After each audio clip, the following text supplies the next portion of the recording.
The following opinions are only opinions and should not be taken seriously by anyone. Please like and subscribe for more fighting game content.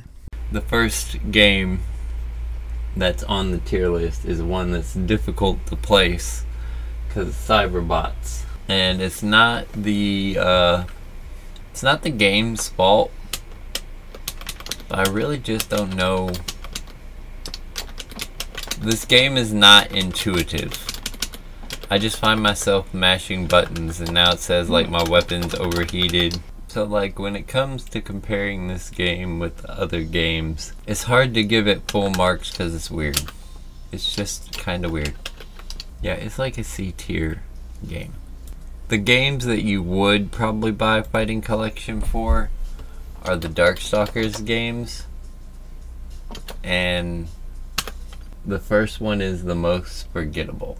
Like, it's okay, but you have a much more limited roster of characters. They don't have quite the designs down quite yet. The way that the special meter works is weird. And for me, when it comes to Darkstalkers,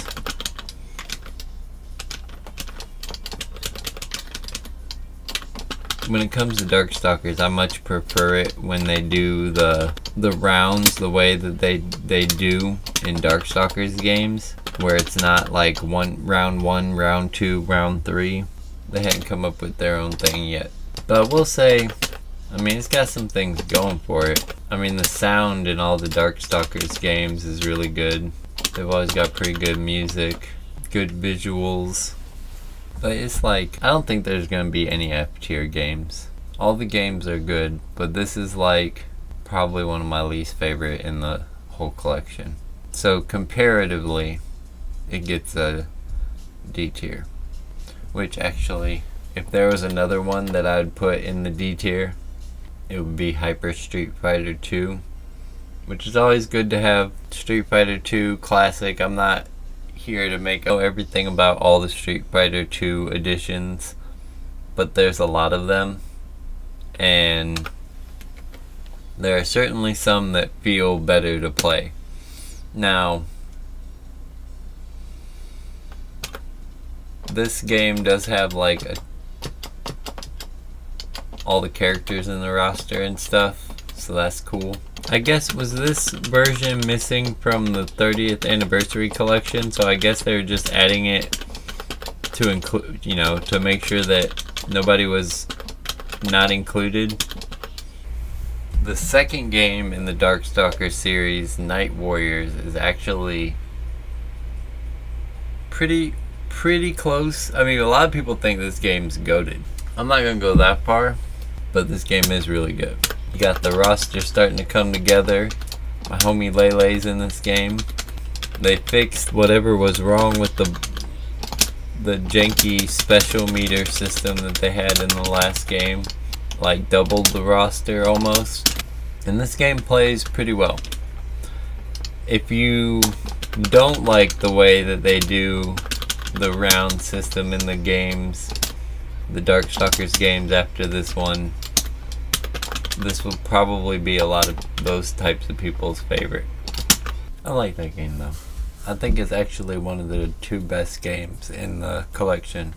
Next, this is an interesting game. It's called Red Earth. This was one of the first games that I made a video from when Capcom Fighting Collection came out a couple years ago.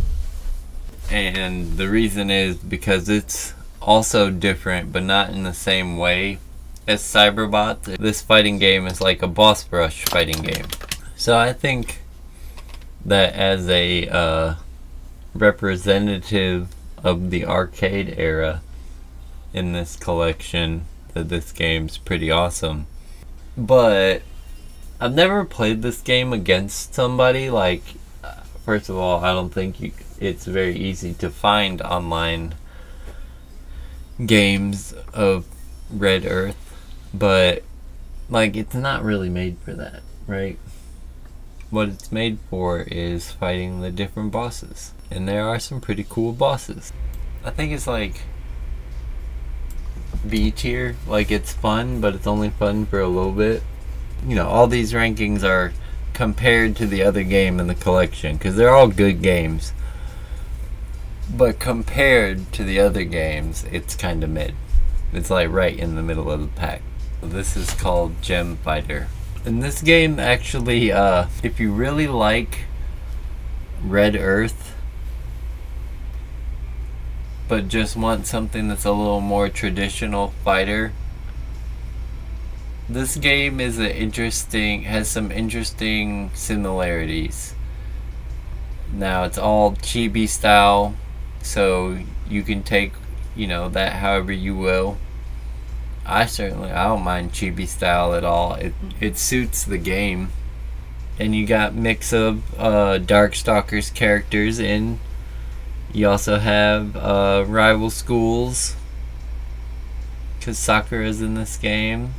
And oh yeah, Red Earth with Tsubasa the Mage is in this game. So yeah, it's got a cool roster. Probably because of the chibi style, it's got a lot of female characters. You only got Ken, Ryu, and Zangief. That game's cute, but it's just like, it's like Red Earth. It's just like Red Earth. It's kind of mid. It's a puzzle game. On the bright side, this game's quite fun, and I do see other people still playing it, enjoying it. Yeah, that game's cute. It's fun. It's not a fighting game, so this can't be S tier, but it's pretty A tier. I like it. Vampire Hunter 2. It is named as... The Darkstalkers games are named badly. It did not help their marketing over the years, I believe, because they did not create consistent brand familiarity. It's definitely difficult to tell which games came after which. So there are 3 games in this game that kind of all play the same, but they have changed up rosters to include characters like Pyron, who's been about a boss character most of the time. Vampire Hunter 2 and Vampire Savior 2 are kind of like the same deal. They're both Japanese only. They're both not popular enough. They're both named badly. I'm pretty sure Vampire Savior 2 was the last game in the series to come out in arcades. But Vampire Savior was the third. And I know that both Vampire Hunter 2 and Vampire Savior 2 both come after Vampire Savior 1, because they're very, very much like Vampire Savior. This one kind of has the most complete roster. Kind of got everybody. Yeah, but this game isn't as well balanced. For that reason, I guess I'll move Vampire Savior 2 up to A tier to balance things out, and to be honest with the fact that it is better to have a better roster. But the real reason all those games are like that is because they're trying to recapture the magic of the best game in the collection, which is Vampire Savior.